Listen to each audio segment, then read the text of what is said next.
Mukama yebazibwe abaana ba Katonda. Olwali tugenda kutunuulira birooto ki? Okulota nika ey'omunda. Okulota empale y'omunda. Olota empale y'omunda mu ngeri yonna gy'oba ogirooseemu. Olota bakubyeko empale ya kituli, empale eddugala, empale empya, otambula toli mu nnika.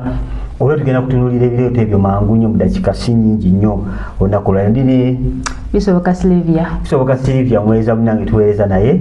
So agenda batubuulira scenarios ez'enjawulo nga nziramu ebirooto bino. Bangi badde bubuuza ekirooto kino ekyokulota empale mu buli ngeri yonna gy'oba okirootamu olwo tugenda batutunuulira olunaku olwaliro. Twogera okubajjukiza obanga oli mpya subscribingako nakadde sharinga video eno eri mikwano gyo basooka nga bafuna awareness.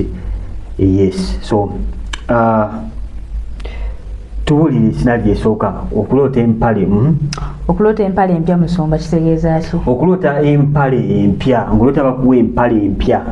Empale empya ebiseera bisinga empale eyo weegenda ye office Mukama gy'abayogerako ebiseera bisinga empale wogiteeka wojambaza waliwo office awo ebeera mu mpale eyo Mukama gy'abayogerako. Kati empale empya ebeetikira office eyo ebeerawo. Empale empya kubeera kuddizibwa bujja kwa office eyo. Bingi ebiyita mu office eyo abamuyina endagaano ze mwakola waddeko obusibe mu office eyo ebiseera bisinga Mukama Katonda bakulaga magenda mapya empale empya. Na amagenda gamapya gajirako oluusi obufumbo, breakthrough y'obufumbo, okutukuzibwa mu area eyo ye empale empya gy'oba okola ki? Oba ofunye. So ngeri ki endala gy'oyinza okufunamu ekirooto kino?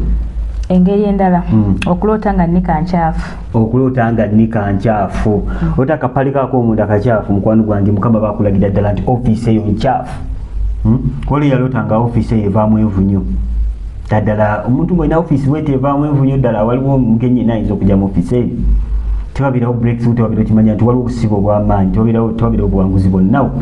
Empale webeera nga nkyafu weekebere mukwano gwange. Biki by'okola? Olina ebikola ebikyafu by'okola ebitali birungi? Okyatambulira mu bwenzi, okyatambulira mu kwako, okyatambulira mu kwematiza.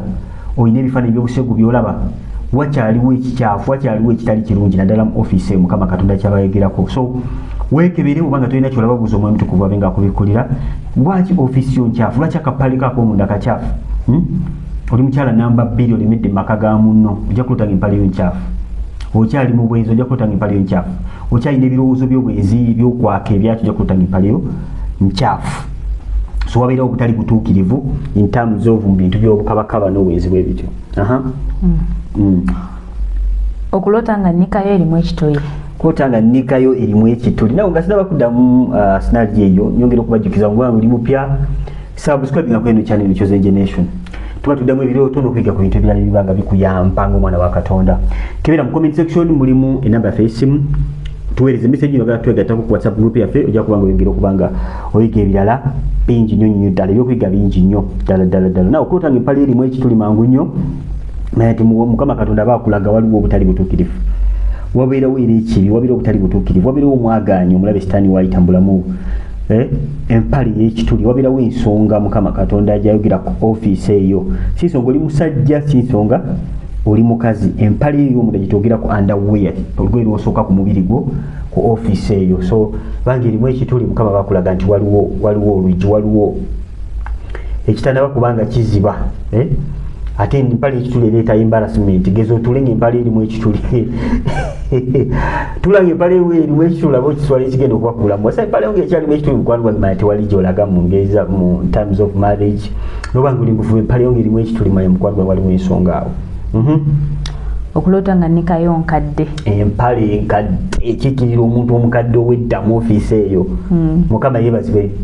So bw'olota ng'olaba empale yo gyambadde empale enkadde manya nti mukwano gwange awo tewannaba kukyusibwa n'akamu, wakyaliwo ekikutte sayidi awo. Oluusi abamu naawe ebikola by'otambuliramu obiraba si birungi, si birongoofu maaso ga Katonda. Manya nti okyalina omuntu omukadde mu eyo office, wakyaliwo ensonga. Oluusi oliko omwoyo gw'okwakirwako, oluusi olina ebyobukabakaba by'okola. Mukama gakulaga nti mu terms of that issue okyaliwo by'okyambadde oli omuntu omukadde ow'edda. Kati tolina buwanguzi bwonna bw'osobola kufuna ng'okyambadde empale enkadde edda. Walokoka ate wakyo bw'oyambala mpale enkadde. Kapale kakadde nnyo kalabika bubi, tolina lugendo. Naye twebaza Katonda n'ekisa kye kubanga waliwo kye tuyita deliverance eno mu bulokozi. Scenario endala. Okuloota nga ennika ojambalidde ku bikukujju. Nika gy'oyambadde ku bikukujju kitegeezera ebintu tebiteredde sayidi awo. Mu ofiisi waliwo ebitateredde, nika gy'oyambadde ku bikukujju ebintu byakifuula nnenge. Olina omusajja siwuwo, lwaki empale yo teebe ku bikukujju? Mukama yeebazibwe. Olina ebikoola by'obukabakaba by'okyakola, lwaki empale yo teebeere ku bikukujju? So in other words, kiki kyonna ky'olaba ku mpale ye ey'omunda, manya Mukama Katonda alina ensonga ku eyo ofiisi, alina kyayogerako. Waliwo abalotanga empale eri kungulu, olota empale zo ziri kungulu, Mukama akulaga waliwo ebyama by'otalina kubanga olaga abantu. Waliwo ebintu by'obikudde mu bulamu by'otalina kubanga obikkula. Totambula ng'olaba empale zo baziraba ez'omunda ziri waggulu baziraba. Sinalyo kyendala. Endala. Okuloota ng'oyambadde nika y'omulala. Oyambadde empale ya mulala. Ani ayinza okwambala empale y'omuntu omulala ebyaddala? Oyinza okweyazika empale y'omunda kweri, oba oyambala empale y'omunda abane oba teweenyala ebyaddala. So kota ng'oyambadde empale y'omuntu omulala, manya nti mukwano gwange amagenda g'olimu in other words si malungi mu nsonga eyo. Oli mukazi namba 2 olwota oyambadde empale ya namba 1. Mati bwasi birungi empale y'omuntu omulala. Osobera okuwanyisibwa nga bakuwanyisa ekitali kyo gwe kyolina.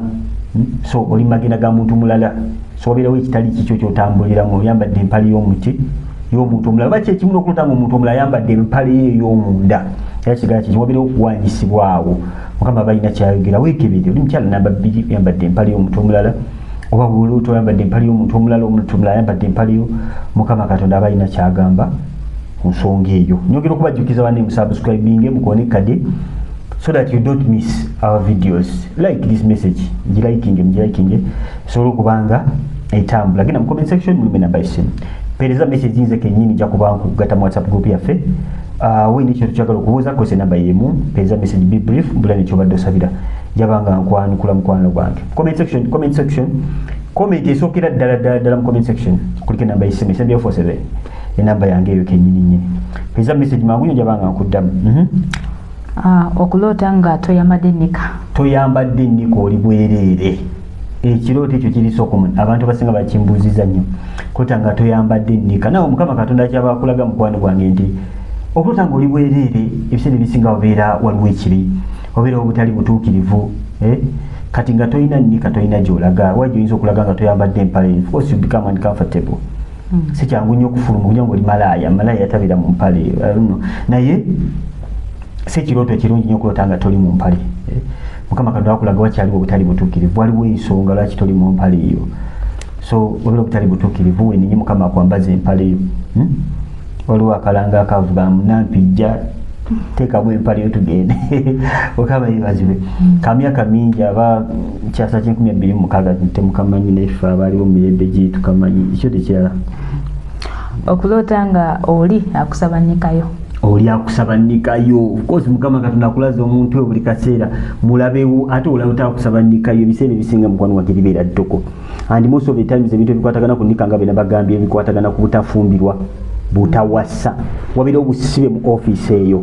So omuntu akusaba nnikayo ebiseera ebisinga manya mukwano gwange waliwo ekitali kituufu, naye buuza Mukama akubikula eki ekikolebwa mu nsi y'omwoyo, okitegeerere ddala bulungi osobola okuba ng'osaba. Waliwo n'okuloota nga waliwo abbanikazo abbanikazo azitwala wa of course era kyekimu kyosinga omuntu okuba nga abbannikayo of course aba alina kyagala okukola. Aba alina ekigendererwa kya bbannika eyo. Oluusi mulogo wayagala kusirani, yagala kuloga, yagala kulemesa kufumbirwa. Ebitambulira ku nnika nga bina bagambye eyo ofiisi etambulyako bufumbo. Eyo ofiisi webanga sinnamu bufumbo tebulina gye bulaga. Kati bisesinga omuntu ekintu ekituuka ku nnika ye ey'omunda kabeera kabonera akalaga nti kize kulumba bufumbo oba ng'oli mufumbo oba kukuumira mu busibe bwa butafumbirwa, kukuumira mu busibe obwo nga tofumbirwa. So omuntu abbannika abagenda kuloga obukose aba alina kyagenda ogikolerako, lwaki abagibba. So wegendeze mukwano we bw'okiraba ekyo kwata ssaala. Okuloota nga nnikayo eri mu bifo ebimu nga Masaŋŋanzira, Mutooyi, Malaalo, Buswa, lutandika eri musaba ekolayo kyobukozi eryo libaddoko masaŋŋanzira libaddoko bakolera amalogo mu biswe talifuuka mu malaalo buli kintu kyonna kyolaba ekitambulirako amalogo bitambulirako bafu biki ebyo kyolutanga n'omufu yajambadde oba yagikusaba kati omufu akola ki mu mpaleyo abazze kutta ofiisi abazze kutta bufumbo abazze kutta bulamu bwo abazze kutta magenda go mukama alese boy mukama kula goli mu season ate olota omufu yali mu mpaleyo ate olyawo obusaba nekino kitegeeza ki so mwegendereze ekirooto kino kyolina okusingira ddala okutegeera kale obanga onayiga ekintu kimu mu vidiyo eno kwe kutegeera nti ebirooto ebitambulirako empale ebiseera ebisinga bitambulirako ofiisi eyo bitambulirako obufumbo bitambulirako obulamu bwo bweya bintu ebikwataganako bwe bityo ne bw'obanga oli singo nga toli mufumbo wabeerawo mukama kyaba akulaga mu nsonga eyo nga tekinaba kutereera tewali magenda yadde n'akamu tubimaze so mwebale tuwuliza bimikwano tobeerabira mubanga oli mupya ino bagita Chosen Generation subscribinga kona kade so that tomisiga video zaffe zeteekayo buli kaseera nze brother Steven mwereza wa mukama w'ekifo kino ne bisoboka Sylvia mbere bulungi mwelaba